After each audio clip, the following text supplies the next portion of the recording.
A self-confessed Chinese spy who bravely outed himself on 60 Minutes last week has made news headlines around the world. Wang William LeCheng has also come under fierce attack from high-ranking Chinese government officials who dismiss him as a convicted fugitive.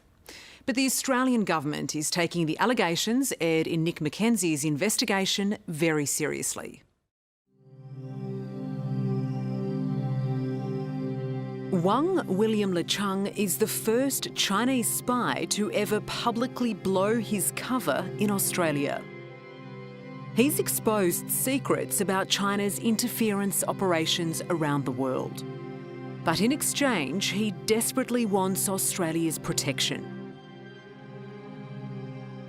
What would happen to you if you went back to China?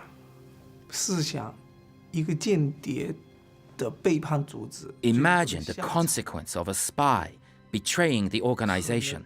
给我老婆的父亲提拔升职。 I know very well that the Chinese Communist Party can never be trusted. 中国共产党是不根本 Once I go back, 而且我一旦 I will be dead. 国家可以说是死无葬身之地。 Wang's extraordinary interview with Nick Mackenzie created news around the world.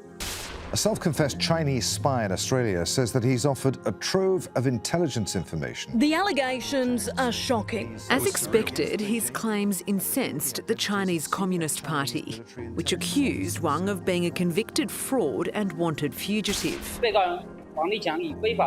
They say this video is him facing court in 2016.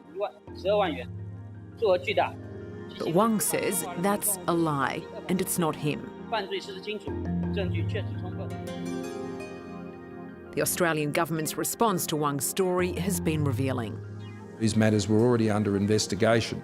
And in an extraordinary move, Australia's National Security Agency issued a statement saying the 60 Minutes report contained allegations ASIO takes seriously. It went on to say the agency was previously aware of matters that have been reported and has been actively investigating them.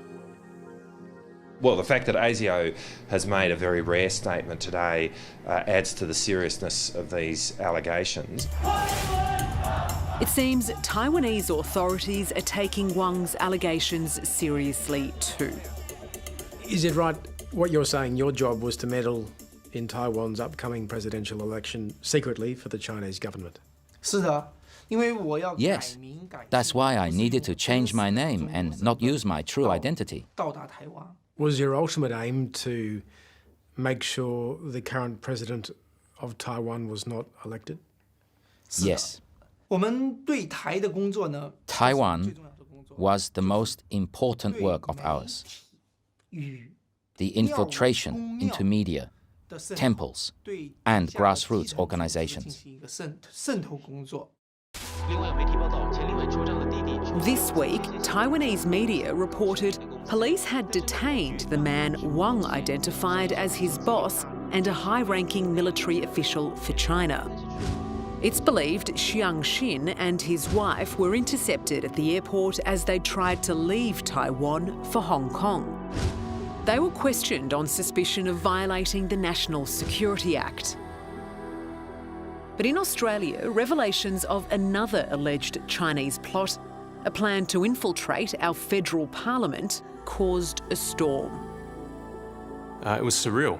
It was like something out of a spy novel, happening in Melbourne with impunity and very, very concerning. As we reported, Liberal Party member Nick Zhao was allegedly offered $1 million to run as a candidate at the federal election. The 32-year-old is now dead. I find the allegations deeply disturbing and troubling. The boss of ASIO confirmed his agency was aware of these claims and warned hostile foreign intelligence activity continues to pose a real threat to our nation and its security.